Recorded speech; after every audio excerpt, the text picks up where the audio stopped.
আমরা গৃহিণীরা যদি সামান্য একটু বুদ্ধি খাটিয়ে আর একটু সময় বের করে যদি অল্প কিছু টাকা খরচ করে আমরা হাজার হাজার টাকা বাঁচাতে পারি, তাহলে এটা আমাদের সংসারের জন্য উন্নতি হওয়ার মতো একটা রাস্তা বের করা এটা আমাদের জন্য সহজ কিছু, কঠিন কিছুই না।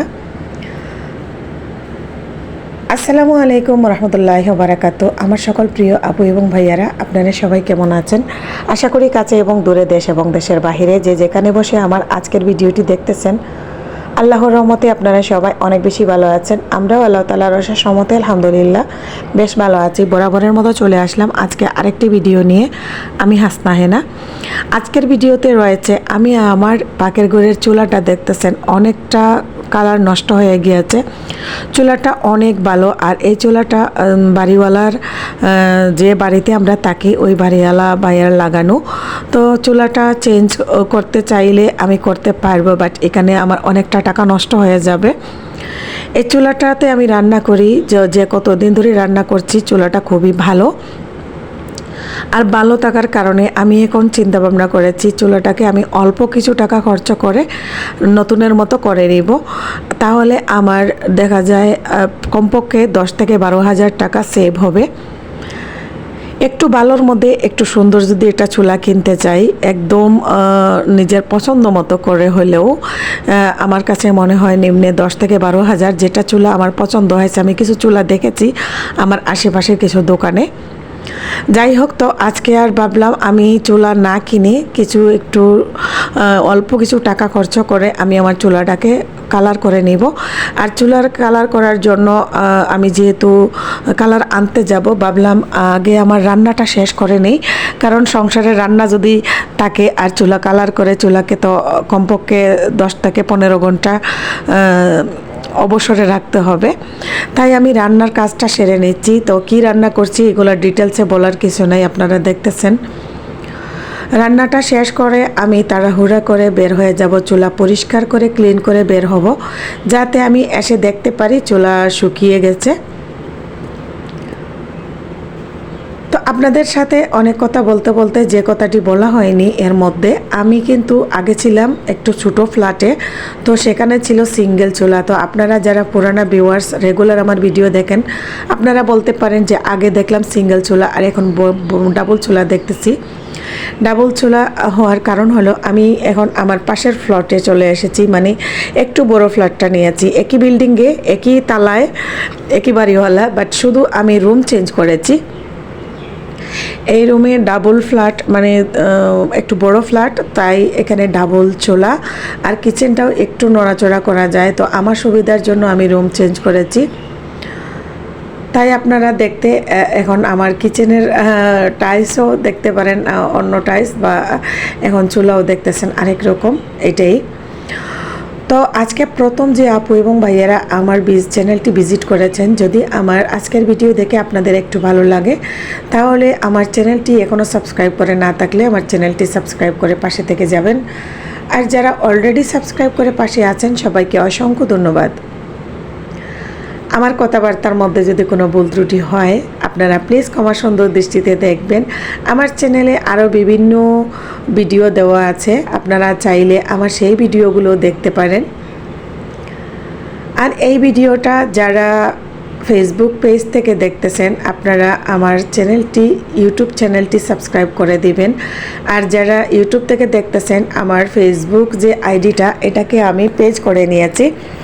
আমার ইউটিউব চ্যানেলের অ্যাবাউটে ফেসবুক লিঙ্ক দেওয়া আছে, আপনারা চাইলে আমার ফেসবুক পেজটিকেও ফলো করে দিতে পারেন। আর যারা পেজ থেকে দেখতেছেন, আপনারাও চাইলে আমার ইউটিউব চ্যানেলটি আবারও বলে দিচ্ছি, আপনারা সাবস্ক্রাইব করে পাশে থাকবেন।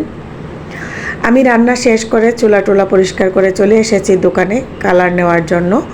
তো এখানে যে সাইজের কালার আমি আসলে বুঝতে পারতেছি না কতটুকু কালার লাগবে একটা চুলায়। তো আপু বলছিলেন এটা নিয়ে যান। আরও ছোট আছে, সেটা একদম মনে হয়েছিল যে একটা চুলা একবার কালার করলে আর মনে হয় শর্টকাট হতে পারে। তাই আমি যে রঙের ডিব্বাটা নিয়েছি একটা আপুর দোকান থেকে নিয়েছি। আর ওই আপু আমার মতো নিজে দোকানে বসে ব্যবসা করেন, আর ওনারও ছোট বাচ্চা আছে। বাচ্চা মাদ্রাসা থেকে এসেছে, দেখতে পারলাম ওনার বাচ্চাকে উনি দোকানে বসে বসে পড়াশোনা করাচ্ছেন। তো আমার কিচেনের বেসিংয়ের নিচের পাইপটাও নষ্ট হয়ে গিয়েছে। এর মধ্যে এই দোকানে দেখতে পাচ্ছি এখানে পাইপও আছে। তো এই দোকান থেকে আমি পাইপটাও নিয়ে যাব, কারণ আমার পাইপটা পরিষ্কার করতে গিয়ে নষ্ট করে ফেলেছিলাম। তো কিনতে যেহেতু এরকম সিঙ্গেল সিঙ্গেল জিনিস পাওয়া যায়, আর এখন ঢাকা গাজীপুর আমি যেহেতু থাকি, এখানকার বাড়িওয়ালারা যা কিছু তারা বাসায় দিয়ে রাখছে, যদি ভাড়াটিদের হাতে নষ্ট হয় এগুলো নিজের দায়িত্বে ঠিক করে নিতে হয়। তো চলে আসলাম বাসায়, চুলাও পরিষ্কার করে রেখে গিয়েছিলাম, এখন শুকিয়ে গিয়েছে। রঙের ডিব্বাটা আমি দেখিয়ে দিচ্ছি। এখানে আমি 200 গ্রাম ওজনের একটা রঙের ডিব্বা নিয়ে এসেছি। আর এই রঙের ডিব্বার গায়ের মধ্যে সব কিছু ডিটেলসে দেওয়া আছে কিভাবে ব্যবহার করতে হবে। এটার প্রাইস 92 টাকা, উনি 2 টাকা কম নিয়েছে, 90 টাকা দিয়েছিলাম। আমি এরকম একটা সিরিজ কাগজ দিয়ে চুলাটা পরিষ্কার করেছি। তো আপনারা যদি আমার মতো করে কখনো চুলা পরিষ্কার বা রং করতে চান, এরকম সিরিজ কাগজ দিয়ে চুলাটা আগে পরিষ্কার করে নেবেন। সাথে আমি একটা ব্রাশ কিনে নিয়ে এসেছি 20 টাকা দাম দিয়ে।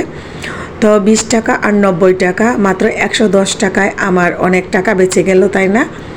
এই যে দেখুন, আমি খুব সুন্দরভাবে করে চুলাটা রং করে নিচ্ছি। আর চুলাটা রং করার পর এত সুন্দর লাগছিল, আমি তো ভাবতেই পারিনি যে এই অল্প টাকা খরচ করে আমি একবারে নতুনের মতো একটা লুক পাবো চুলার মধ্যে। চুলাটা অনেক ভালো রান্না করতেছি আমি যে কয়দিন থেকে। চুলাটার মনে করেন আগুন 2 চুলায় খুবই সুন্দরভাবে আসে। আর লাইনের চুলা, যেহেতু এখানে লাইনের চুলা লাগানো, তো আমি ভাবছি যখন লাইনের চুলায় আসলে আমরা সবসময় রেগুলার শীতের দিনে গ্যাস পাই না, তখন আমি আস্তে ধীরে একটা ভালো চুলা, আমি বোতলের গ্যাস এলপি গ্যাস চালাবার জন্য ডাবল একটা চুলা কিনে নিব সময় সুযোগ করে। তাই এখন আর আমি লাইনের গ্যাসের জন্য আমি কোনো চুলা আর কিনছি না, এটাকে সুন্দর করে রং করে নিচ্ছি। তো আপনারা বলে যাবেন একটা সুন্দর কমেন্ট করে আমার ভিডিওটি কেমন হয়েছে বা আমার এই বুদ্ধিটা আপনাদের কাছে কেমন লাগছে। যদি আপনাদের ভালো লাগে, আবারও বলছি, আপনাদের ফ্যামিলি অ্যান্ড ফ্রেন্ডসদের সাথে শেয়ার করে দিতে পারেন।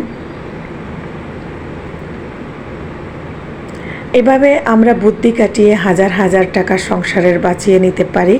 আমি আরেকটা কাজ করেছি, চুলা রং করার পর অনেকটুকু রং বেঁচে গিয়েছিল, তো আমি ওয়াল শোকেস বা ওয়াল ক্যাবিনেট বানিয়েছি কাঠের। তো আমার একটা স্টিলের শোকেস ছিল আগের পুরানা, তো বাকি অংশ রঙের ডিব্বাতে যতটুকু ছিল আমি আমার শোকেসটাও কালার করে নিয়েছি। অন্য এক সময় দেখাবো। সবাই ভালো থাকবেন। আসসালামু আলাইকুম রহমতুল্লাহি ওয়া বারাকাতুহু।